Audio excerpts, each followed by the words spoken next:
Magandang araw po. Kung sa akala niyo po binugbog ako ng asawa ko at nabasag yung ilong ko, hindi po. Kasi ang totoo niyan for the past few weeks, nasa recovery po ako kasi nga nagpa-retoke po ako ng aking ilong. At ganoon talaga po, pag ikay ambisyoso na magkaroon ng mala Amerikano o mala Tom Cruise na ilong, kailangan mong mangarap. So, finally, nag-decide ako na magpa-retoke ng ilong. Yun nga, naoperahan nga ako, nandito ako sa bahay. For recovery na ako. Initially, ano lang ako, liquid diet lang ako. Pero ngayon, pwede na akong kumain ng mga soft na soft diet.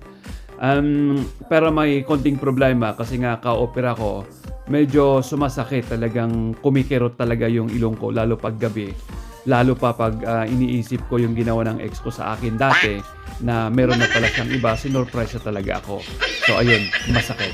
But anyway, so pupunta ako ng doktor, magpa-check up kasi nga gusto ko pa ng I think kailangan ko pa ng painkiller at tawag dito at parang napapansin ko na medyo tabingi yung ilong ko. Aray ko. Kaya parang may nagsuswell. So gusto kong ipa-check up kung may infection nga at para makapag-prescribe ng antibiotic kung kailangan.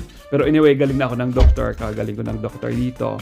So far, sabi naman ng doktor, wala namang infection.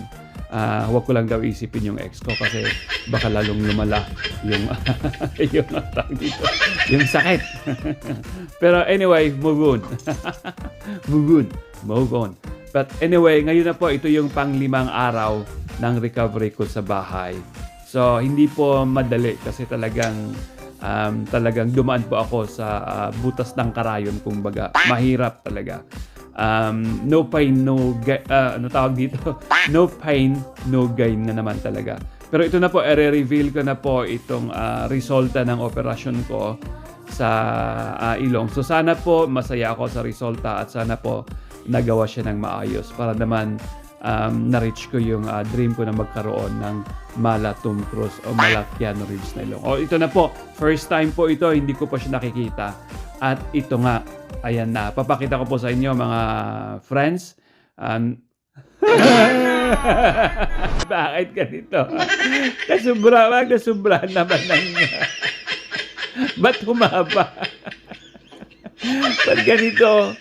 Nasubra naman ata ng tangos kung ginawa ng mga doktor. Oh my God. Tapos maitlog, lagyan mo ng itlog parang, like,